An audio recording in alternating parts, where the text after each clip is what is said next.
Всем привет! Вы на канале Аксель Франк. Это у нас Австрия, Каринтия и кошка Анфиса. Как видите, у нее некоторые проблемы с центром тяжести. Девушка у нас любит поесть. Соответственно, возникают проблемы с лишним весом.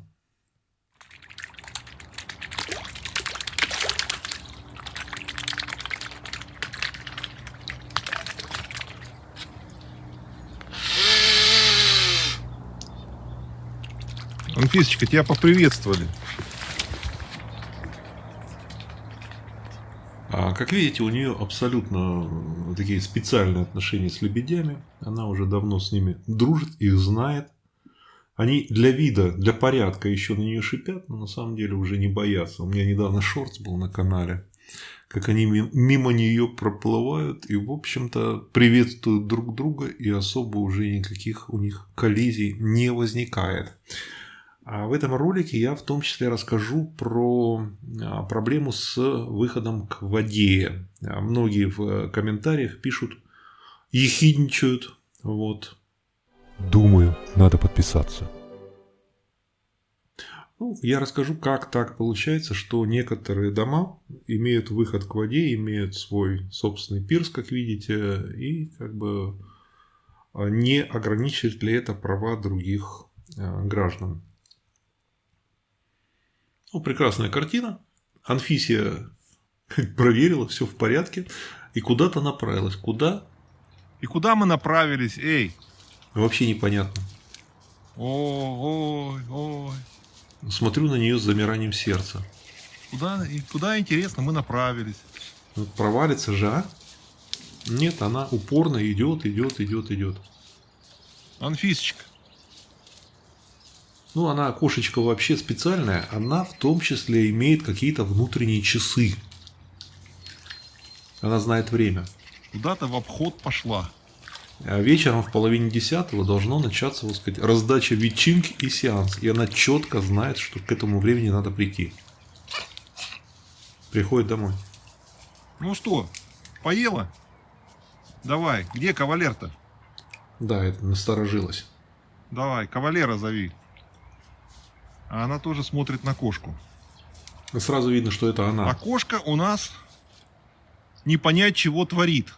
Вот спрашивают, как отличить самца от самки. Вот один из признаков – это покатость плеч. Вот вида сзади был очень характерный. Кошка у нас не понять, чего творит. Я, говорит, тоже не понимаю, чего это он туда полезл-то. А еще я, бывает, иногда задержусь, заработаюсь в кабинете или там за покером. И если 9:30 прошло, минут через 10 Анфиса заявляется, орет и требует, что...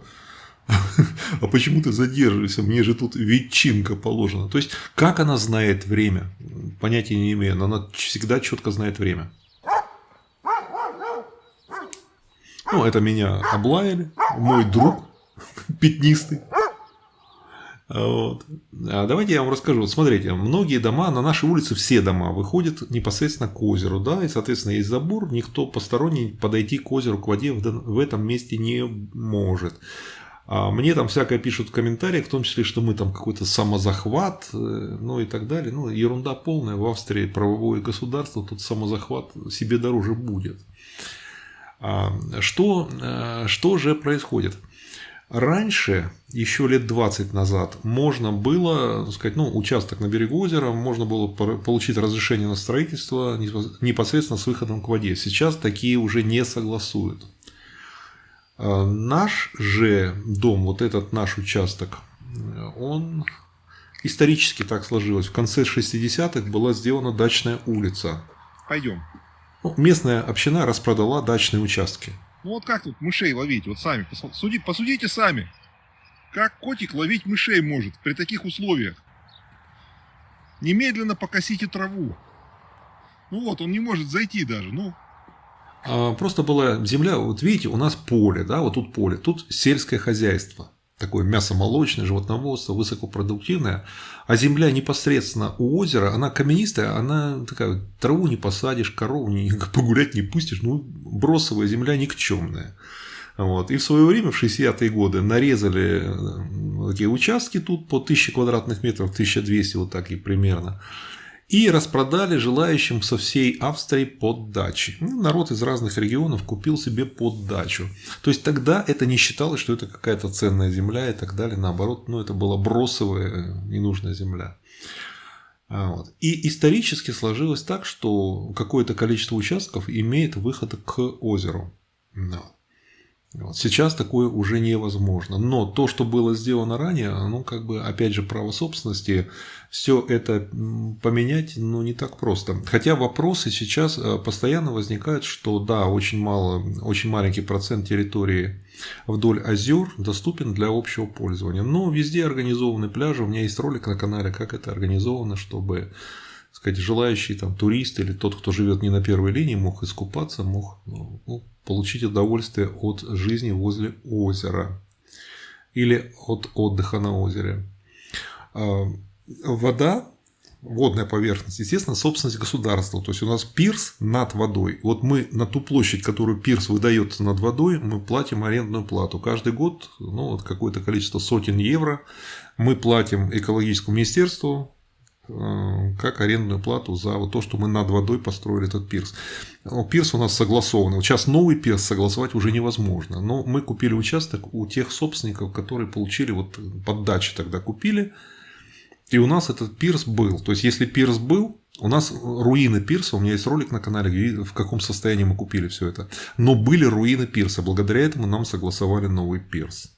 Если бы руин не было, все разрушилось, нам бы новый пирс уже не согласовали. Вот это летит спасатели, как правило, кто-то в горах бывает вот, повредился, его доставят в Филах в больницу. Вот. То есть все тут достаточно строго законодательно урегулировано. Я с зонтом, а они на меня обалдевшие смотрят. Они не могут понять, как это так с зонтом. Ведь зачем это? Вот. И сегодня единственный способ, единственный вариант купить участок с выходом к воде, это купить уже готовый. Целый день дождь идет. Целый день. Который когда-то был нарезан, когда-то согласован, вот такой участок. Так, а там у нас кот Вилли. Ну, при этом цены, конечно, абсолютно космические, абсолютно нереальные. А снизу лебеди. Я им корм выносил. Вот у меня корм на зонтике. Ведерко. Цена земли на порядок дороже дома. Они там за лодкой, их сейчас не видно будет. Вот. Парочка лебедей постоянно приплывают. Вот. Так что мы купили участок, это было почти 10 лет назад. Вот.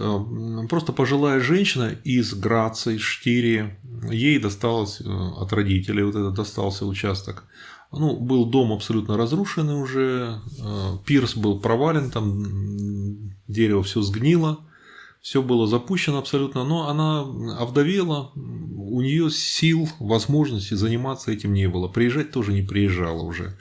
И в какой-то момент она просто решила продать, и нам повезло. Вот, агент, с которым мы имели дело, он нам как раз предложил этот участок. По тем временам цена была очень высокая, вот, но мы не думали вообще, не торговали, взяли, купили. А сейчас эта цена примерно в 3,5 раза выше. Так что абсолютно правильная покупка была. Вот, поэтому здесь вот подходить вот с такими подходами, что мыслить подходами, что это какой-то самозахват, это какой-то вот приехали и, сказать, тут поселились, а другим местным несчастным жителям никакой возможности нет. Нет, это не так. Просто есть некоторая исторически сложившаяся реальность. Вот, когда-то эти земли действительно были бросовыми, никому не нужными. А там, где можно было посадить траву, кукурузу, пшеницу, что-нибудь такое на корм скоту, вот эти земли были, наоборот, дорогие, наоборот, привлекательные. А вот смотрите, мы сажали там яблони, сажали черешню. Вот это цвело, это май месяц, еще съемки были. Здесь роса. Ну, не знаю, насколько будет видно, на траве роса. Вот такая капельки. Вот. А в этом году удивительно затяжная получилась весна. Ну, вообще год какой-то нестандартный. Да? Зима была теплая в Европе.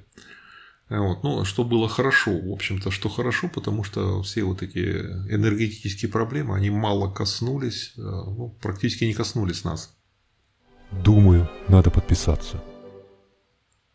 Вот. Но после теплой зимы наступила такая дождливая, затяжная весна. И вот сейчас я озвучиваю, звукозаписываю у нас 12 июня.